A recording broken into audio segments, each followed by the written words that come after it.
Dear student, তোমরা যখন লাভ ক্ষতির অঙ্ক করতে যাবে, ঠিক আছে, সেই সময় লাভ ক্ষতির অঙ্ক প্রথমে চালু করার আগে আমরা কটা জেনারেল ফর্মুলা লাভ ক্ষতির আছে সেটা বলে দিই। এখানে দু তিনটে জিনিস তোমায় ভালো করে মাথায় ঢুকিয়ে নিতে হবে, ঠিক আছে। লাভ ক্ষতির অঙ্ক বলে এক হচ্ছে ক্রয় মূল্য বা কস্ট প্রাইস, ঠিক আছে। ক্রয় মূল্য বা কস্ট প্রাইস অথবা একে উৎপাদন মূল্যও কখনো বলে, ঠিক আছে। উৎপাদন মূল্য বলে, ঠিক আছে। আর আরেকটা আসছে তোমার কি, আরেকটা আসছে হচ্ছে বিক্রয় মূল্য, ঠিক আছে। বিক্রয় মূল্য অথবা সেলিং প্রাইস, ঠিক আছে। এই হচ্ছে ক্রয় মূল্য, বিক্রয় মূল্য। একটা আসছে মার্ক প্রাইস, ঠিক আছে। মার্ক প্রাইস ইংলিশে বললে বা বাংলায় বললে ধার্য মূল্য, ঠিক আছে। ধার্য মূল্য, ঠিক আছে। কেমন করে এবার নর্মাল ক্ষেত্রে আমাদের কী হয়, আমরা যে কোনো যদি জায়গায় বই কিনতে যাই, প্রথমে কী থাকে, বইয়ের মধ্যে প্রিন্টিং প্রাইস দেওয়া থাকে। প্রিন্টিং প্রাইস, যেটাকে আমরা ধার্য মূল্য বাংলায় বলবো। ধরো একটা বই, ঠিক আছে, 100 টাকা প্রিন্টিং প্রাইস রইলো, ঠিক আছে, সেটা তার ধার্য মূল্য। এরপর কী করে, এরপর সেখানে গিয়ে আমাদের কোনো ডিসকাউন্ট দেয় দোকানদার, ঠিক আছে, সেটা ধরো আমরা 90 টাকায় দোকান থেকে কিনি, ঠিক আছে। তারপরেও দোকানদারের লাভ আছে নিশ্চয়ই, ঠিক আছে। ধরো 80 টাকায় সে কিনেছে, এবং 80 টাকাটা হচ্ছে তোমার ক্রয় মূল্য বা যেটা বলে কস্ট প্রাইস, ঠিক আছে। এটা হচ্ছে সেলিং প্রাইস। কার সেলিং প্রাইস? বইটির সেলিং প্রাইস, ঠিক আছে। কস্ট প্রাইস কে কস্ট করেছে? কিনেছে দোকানদার কিনেছে। সেলিং প্রাইস দোকানদার কাদের বেচেছে? আমাদের বেচেছে। আর এই পরে যেটা থাকে এটা হচ্ছে মার্ক প্রাইস, এটাকে বলে, ঠিক আছে। মার্ক প্রাইস বাংলা বলে ধার্য মূল্য, ঠিক আছে। এইগুলো তোমাদের থাকবে, ঠিক আছে। তাহলে কোনটা বড় কোনটা ছোট, ঠিক আছে, এটার মধ্যে একটা আইডিয়া যে প্রথমে ধার্য মূল্যটা নর্মাল ক্ষেত্রে বেশি হয়, তারপর তার থেকে কম হয় বিক্রয় মূল্য, তারপর থেকে কম হয় ক্রয় মূল্য, ঠিক আছে। এই জিনিসটা ভালো করে মাথায় ঢোকালে অঙ্কগুলো অতি সহজেই তুমি করতে পারবে। এই জিনিসটা না ঢোকালে কিন্তু প্রবলেম আছে, ঠিক আছে। আরেকটা জিনিস, সবসময় লাভ হবে এমন তো নয়, লোকসানও হতে পারে, ঠিক আছে। ব্যবসায় লাভ লোকসান দুটোই হয়, ঠিক আছে। এখানে নর্মাল যেমন লাভ হলে কী হবে, বিক্রয় মূল্যটা বেশি হবে, এটা নর্মাল ক্ষেত্রে হয়, ঠিক আছে। ক্ষতি হলে ক্রয় মূল্যটা বেশি, এর জন্য দোকানদারের ক্ষতি হয়ে গেছে, ঠিক আছে। এইবার লাভ, এবার পার্সেন্টেজ অফ লাভ বা পার্সেন্টেজ অফ ক্ষতি কার উপর হিসাব হয়? ক্রয় মূল্যের উপর হিসাব হয়, এটা সবসময় মনে রাখবে, ঠিক আছে। যদি বলে দেয় যে বিক্রয় মূল্যের উপর লাভ বা ক্ষতি নির্ণয় করো, তখন বিক্রয় মূল্যের উপর নির্ণয় করবো। আর না ক্ষেত্রে প্রতি ক্ষেত্রেই যদি বলে দেয় লাভ ক্ষতি বার করতে, ঠিক আছে, লাভ ক্ষতি আমরা ক্রয় মূল্যের উপর বার করবো, ঠিক আছে। আর এইগুলো, এই লাভ ক্ষতি অবশ্যই বেশিরভাগ মানে সবসময়ই কী হয়, পার্সেন্টেজের ওপর, মানে 100 টাকার উপর হিসাব হয়, ঠিক আছে। সে 1000 টাকা জিনিসটা ক্রয় মূল্য হলেও, ঠিক আছে, জিনিসগুলো 100-র উপর বেশিরভাগ সময় হিসাব হয়, ঠিক আছে। অঙ্কে বেশিরভাগই শতকরা লাভ বা ক্ষতি তোমার চাইবে, সেটা তোমায় বার করতে হবে, ঠিক আছে। এবার ধরো, এবার অনেক জায়গায় আমাদের কনফিউশনগুলো কী হয়, ধরো 5%,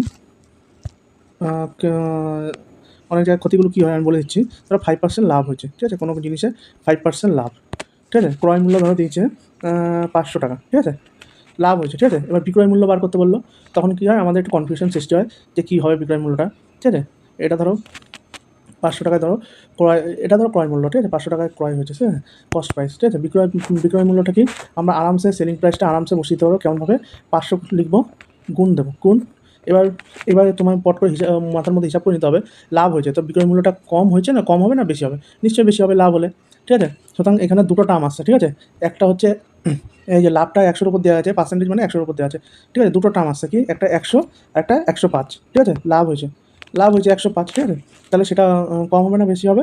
বিক্রয় মূল্য বেশি হবে, সেখানে 105টা উপরে লিখবো, 105/100 মানে একের বড় জিনিসটা উপরে লিখবো, ঠিক আছে।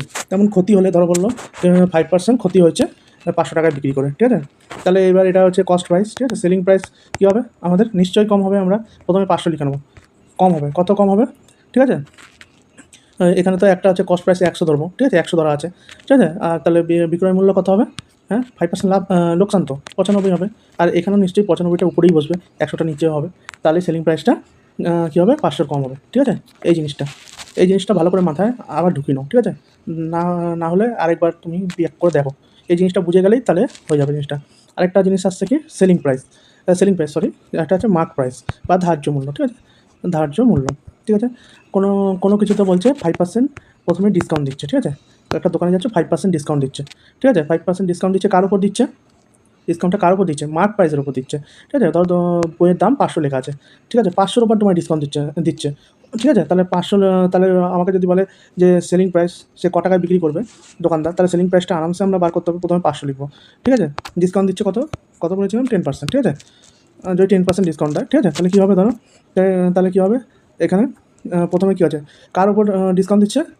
মার্ক প্রাইস হবে, তার মার্ক প্রাইসটা 100 হলে সেলিং প্রাইস কত হবে? 90 হবে, ঠিক আছে। আর এইটাও কী হবে? 500, তার মার্ক প্রাইস হলে সেলিং প্রাইসটা নিশ্চয়ই 500 কম হবে, সেজন্য 90/100 লিখবো, 100/90 লিখবো না, ঠিক আছে। 100/90 লিখলে একের চেয়ে বড় হয়ে গেল না, তাহলে 500 সাথে গুণ করলে 500 বেশি হয়ে যাবে, এটা 500 কম হবে, সুতরাং এটা করলে 450 আসবে নর্মাল, ঠিক আছে। এই জিনিসটা তোমরা ভালো করে মাথায় ঢুকিয়ে নাও, এই জিনিসগুলো যে বলেছি আমি, ঠিক আছে। কী কী?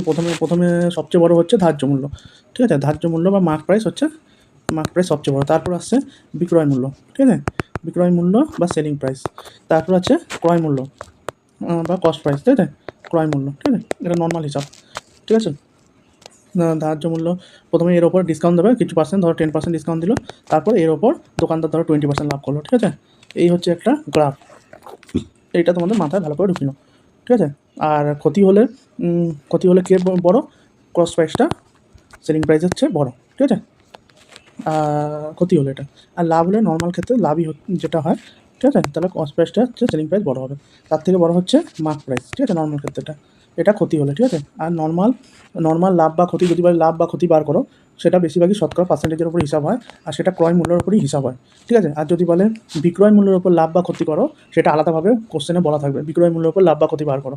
যদি কিছু না বললে, তাহলে ক্রয় মূল্যের উপর লাভ বা ক্ষতি বার করতে হবে।